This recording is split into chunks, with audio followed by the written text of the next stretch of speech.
देखो मैं छोरिया कोई डिग्री की मोहताज को नहीं हुआ। अगर मारो ब्याह कोई सेठ से हुए तो सीधी सेठानी, अगर कोई मास्टर से हुए तो सीधी मास्टरनी, अगर कोई फौजी से हुए तो सीधी फौजन, अगर कोई डॉक्टर से हुए तो सीधी डॉक्टरनी। और थे आदमी चाहे कशाई हो चाहे कोई नौकरी लगेड़ा हो, पर ब्याह होता है थारे तो ओई नाम निकले, लुगाई को गुलाम हो, जोरू को गुलाम हो, लुगाई का इशारा पर चाल वाला हो, लुगाई का इशारा पर नाच वाला हो, कि जिंदगी है था आदमी की भी।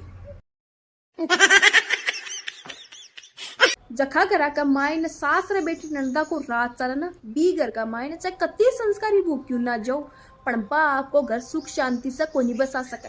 अगर आप मेरी बात ननद बाई ने बुरी लगी है ना, तो भाई 10 दिन आपका घर की पंचायती छोड़ रहा आपका सासरा का मायने ध्यान दे रहे हो ना, तो थारा माँ और भाभी के बीच को बैर मिट जाए, क्योंकि बी बैर की हूण की जड़ थे हो। जबकि सास वो आपका भूखी बुराई करे और बेटी का गुणगान गावना, तो बाकी जानकारी के लिए मैं बता दूं कि एक बार थे थारी बेटी के सास जार बका गुणवान बाकी सास का मुख जबानी सुन रहा हो, क्योंकि फिर था न बेरो पड़सी का थारी बेटी कत्ता की किताब जीत गई।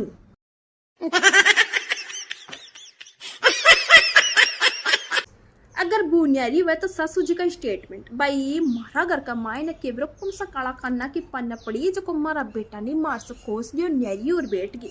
और अगर सासू जी की बेटी न्यारी हुए तो भाई मारा सगी बेजा बोचल दी है जो को मारी बेटी ने न्यारी कर बिठा दी। मतलब अगर बू न्यारी हुए तो सारी गलती बू की, और अगर बेटी न्यारी हुए तो सारी गलती बेटी की सासू की।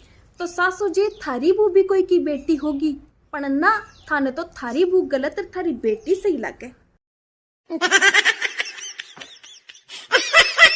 सासू ससुरा की सेवा तो खाली बेटे ही कर सके, वो तो कदे न्याल करी ही के, तो थारी बू की भी परवाह खाली बाका माँ बाप ही कर सके, सासू ससुरा को नहीं करिया करे।